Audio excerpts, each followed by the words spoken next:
자, 마지막 한 가지만 더 하겠습니다. 아, 빨리 끝내고 싶었는데. 자, 요소수 대란은 이미 일어났습니다. 네, 정부가 2달분을 갖고 있다라고 얘기를 했지만, 네. 이게 국민들한테는 2달분 밖에 없다라고 들리는 거예요. 네, 지금 네. 강원도 내에 있는 184개 주유소 중 6곳에서는 이미 재고가 바닥난 상태라고 해요. 그 춘천 4곳, 삼척 1곳, 양양 1곳 이런 곳에서 재고가 아예 없는 상태인데 그 블룸버그 통신 보도가 있었잖아요. 요소수 품귀 조짐이 보인다. 그 이후에 빠르게 재고가 떨어진 걸로 확인됩니다. 왜 강원도냐? 네. 강원도에 디젤 차가 많기 때문이죠. 그래서 강원도 산이 높아가지고 일반 시민들도 디젤 차, RV 이런 차들 많이 타요. 산길 많이 다니고 험하니까. 그래서 강원도에 디젤 차들이 많기 때문에 강원도부터 품귀가 오는 거예요. 왜냐면 그쪽 사람들 요소수에 대한 필요성을 가장 많이 느끼는 사람들이 많으니까. 근데 강원도 인구 얼마나 돼요? 강원도에서 품귀 나기 시작했으면 다른 지역은 안 그럴까요? 화물운전 기사들이나 대형차 갖고 있는 회사들은 이거 걱정 안 할까요? 이거 찾아본다고 벌써부터 시장 가격이 2배 이상 올랐다라고 얘기를 하고 있습니다. 정부는 2달분 있다라고 말만 하냐 비축분을 풀지도 않고 지금 있는 상황에서 손 놓고 있어요. 근데 이 와중에 이런 얘기가 나오면 나라 망한다. 2달분이면 2달 후에 물류 대란 일어나갖고 대한민국 경제 무너진다라고 기레기들이 기사를 써야 되지 않겠습니까? 잠잠하죠. 안 쓰지. 이런 와중에 문재인 대통령한테 요소수 구해오라고 비행기표 들고 왔던 대학생들이 있었습니다. 네. 알고 보니 국민의힘 추천으로 대통령 직속 국가교육위원회 위원회 선임이 됐대요. 와, 역시 그랬어요. 한치를 벗어나질 않는군요. 네. 그렇습니다. 네. 국가교육위원회랍니다. 대학생인데. 이제 윤석열한테 해야지 이렇게. 대통령님 요소수 직접 구해오세요. 해야지. 못하나? 네가 오줌을 싸서 요소수를 만들어서 드려라 그러면. 응?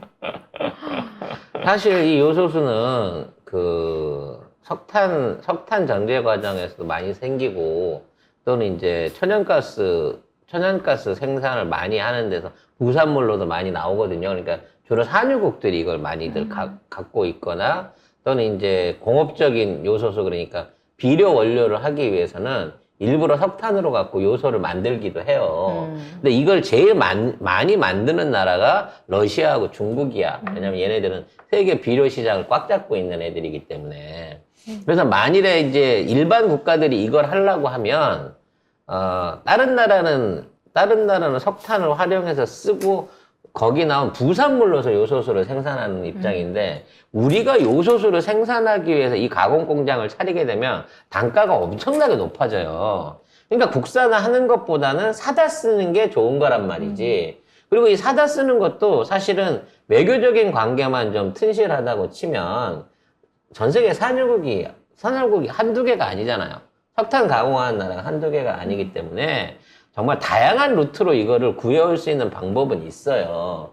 대신에 좀 귀찮은 거지. 중국에서 갖고 오면 90%를 통째로 이렇게 한 통에 사오는데 예를 들어 나눠서 갖고 오려고 그러면 어떤 나라에서 10% 어떤 나라에서 10% 이렇게 해야 되니까 귀찮긴 하지만 그나마도 할 수는 있다는 거지. 근데 이런 부분에 대해서 정부가 나서가지고 직접적으로 이걸 구하려는 노력을 이 경정부에서 할까?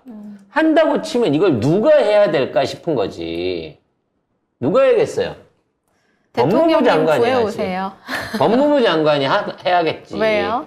왜요? 걔는 못하는 게 없잖아. 뭐죠? 그게. 영어도 뭐죠? 잘하고. 영어도 잘하고 파라꾼이고 일도 잘하고 얼굴도 잘생긴 데다가 네. 얼굴 잘생겼다는 네, 얘기는 걔들도 안 한다니까요. 걔가 그럼 지 혼자 하는 거야? 지도 안 한다니까. 뻔뻔한 새끼네. 아무튼 한동훈이가 지금 가가지고 그럼 구해와야 되는 거예요. 이 상황에서는. 왜? 구하러 가세요. 뭘 타가지 말고. 누구라도 가지 않으면 먼저 그쪽에서 선제적으로 주지 않아요. 문재인 정부 때는 서로 준다고 난리였어요. 네. 그리고 실제적으로 들어온 거는 아랍에미레이트에서 일부하고 러시아에서 일부밖에 안 들어왔습니다. 들어오기 시작하니까 국내 재고로 숨겨져 있던 그 숨겨놨던 물량들이 막 쏟아져 나오면서 바로 국산 제품으로 정상화돼 버렸거든요. 안 그랬으면 걔네들 유통해서 망했을 거예요. 10배로 팔아먹으려고 보다가 나라야 어떻게 되든지 내가 이거 팔아먹고 말겠다는 개념으로 사자기 했던 놈들이 정부가 활동해서 움직이니까 바로 지들이 토해내면서 바로 단기간에 문제가 해결됐다는 거지. 이게 아주 그 데자뷰가 있어요. 옛날에 계란 사태 같은 게 그런 거야. 조류독감 났다 그래서 갑자기 계란값이 2배, 3배 막 뛰기 시작했어요. 이렇게 닭이 다 죽었는데 계란이 어떻게 나오냐. 그래서 계란값이 오른다 이랬는데 정부가 수입하겠다. 태국이나 호주에서 수입하겠다. 발표만 했을 뿐인데 갑자기 없던 계란이 시중에 나와서 확 틀렸다는 거죠. 똑같은 거예요. 지금 이것도 초기 대란은 누군가가 장난치고 있는 거기 때문에 이 국가가 정상적인 시스템을 통해 가지고 이걸 조달하려고 하는 노력과 성과가 보인다 그러면 다시 시장에 튀어나옵니다. 근데 이 정부는 그걸 할 리가 없거든.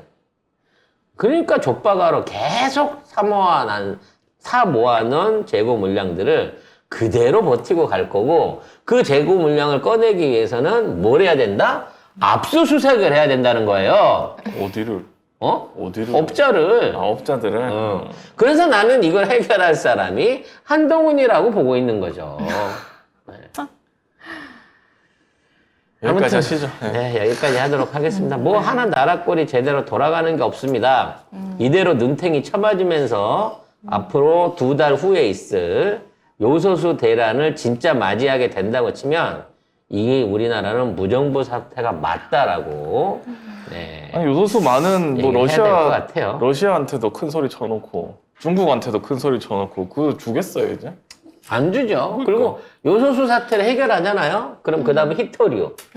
그 다음에는 뭐 갈륨. 뭐 이런 식으로, 우리나라가, 중국에 의존하고 있는 핵심 소재들 중에 하나씩, 2개씩을 차근차근 건들면서 목을 조일 겁니다. 네. 이게 결국은 네가 밉보여서 그런 거예요. 너 한 사람 때문에 이 국민들과 국가와 기업과 경제가 지금 중국한테 복수를 당하고 있는 거라고요. 이게 다 룬 때문이다.